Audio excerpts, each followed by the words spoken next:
Hi, welcome to my channel. గరికందుకు పోసుకున్నాము, మామిడికాయ కడిగి పెట్టుకున్నాము.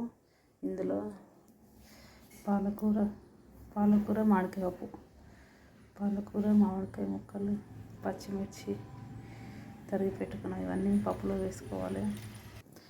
పాలకూర మామిడికాయ చేస్తున్నాం కదా. ఇప్పుడు ఇందులో పాలకూర కడిగి పెట్టుకున్నాం కదా, శుభ్రంగా కడిగి పెట్టుకున్నాము.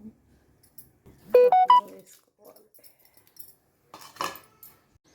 ఒక గిన్నెలో మామిడికాయ ముక్కలు వేసుకున్నాము. డైరెక్ట్ వేస్తే ఉడకదు. పప్పు ఒక గిన్నెలో వేసుకున్నాము.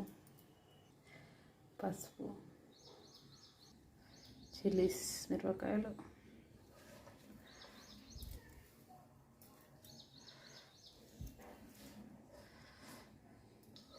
కొంచెం ఆయిల్,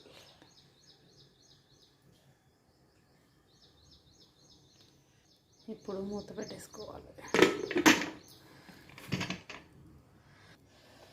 స్టవ్ వెలిగించి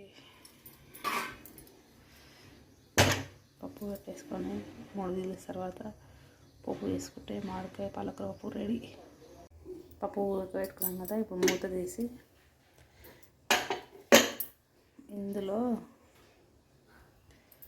మామిడికాయ ముక్కలన్నీ వేసేసి పాలకూర మామిడికాయ పప్పులో ఆల్రెడీ మిరపకాయలు వేసుకున్నాము. కొంచెం స్పైసీ కొరకు కొంచెం లైట్గా కారం వేసుకున్నాము. కొద్దిగా సాల్ట్, ఉప్పు.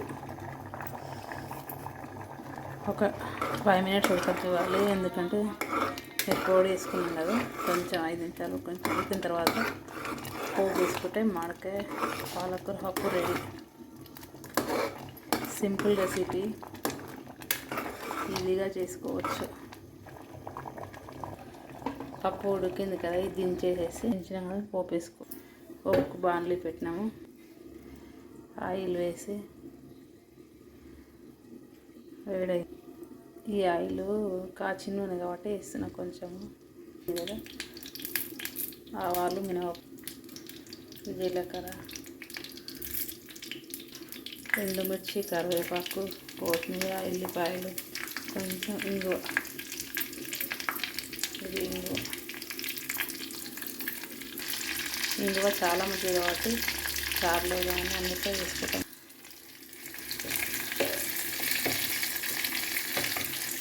పోపు రెడీ అయింది. మామిడికాయ పప్పు రెడీ. చూడండి, స్పైసీ, ఎమ్మి సింపుల్ ఈజీ రెసిపీ. ఇంట్లో వండుకునే మామిడికాయ పాలకూర పప్పు, ఎమ్మి స్పైసీ పప్పు రెడీ.